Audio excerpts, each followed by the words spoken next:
আসসালামু আলাইকুম, welcome to Sharmin's world.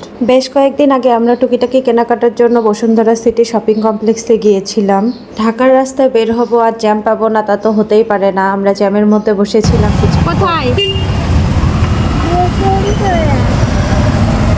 আর এইদিকে আমার কুটু পাখি বাইরে বের হইতে পারলেই সে অনেক খুশি। মার্কেটের ভিতর গিয়ে লাফালাফি করতেছিল।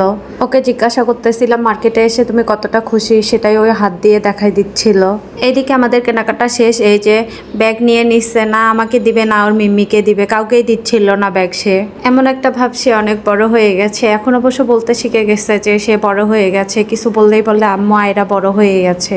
মার্কেটের মধ্যে সব থেকে তার পছন্দের জায়গা হচ্ছে এখানে আসলে কোনোভাবেই তাকে কোলে রাখা যায় না, সে একা একা উঠবে। এরপর আমরা চলে আসি খাওয়া দাওয়া করার জন্য উপরে। এটা হচ্ছে আমাদের সবার পছন্দের ফুড কোর্ট। আর এখানে গিয়ে দেখি সিট ফাঁকা নেই। পরে আমরা কিছুক্ষণ দাঁড়ানোর পর সিট ফাঁকা পাই। এখানে জুস পাওয়া যায় না মা। এই যে এখানে আসলে তার মাথাটা নষ্ট হয়ে যায় জুস খাওয়ার জন্য। বারবার বলতেছিল আম্মু জুস খাবো জুস খাবো। আয়রাতের কথা শুনছিলাম আর আমরা আমাদের খাবার অর্ডার করে দেই। আর আয়রাতের জন্য একটা স্ট্রবেরি শেক অর্ডার করে দেই। এই যে কুটু পাখি মেনু কার্ড দেখে অর্ডার করা শিখে ফেলছে। সে দেখাই দিচ্ছিল সে কোনটা জুস খাবে।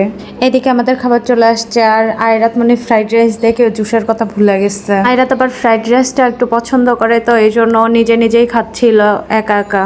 খাওয়া দাওয়া ঘোরাঘুরি কেনাকাটা শেষ। এবার আমাদের বাসায় যাওয়ার পালা। ধন্যবাদ সবাইকে এতক্ষণ সাথে থাকার জন্য, ভিডিও দেখার জন্য। আল্লাহ হাফেজ সবাইকে।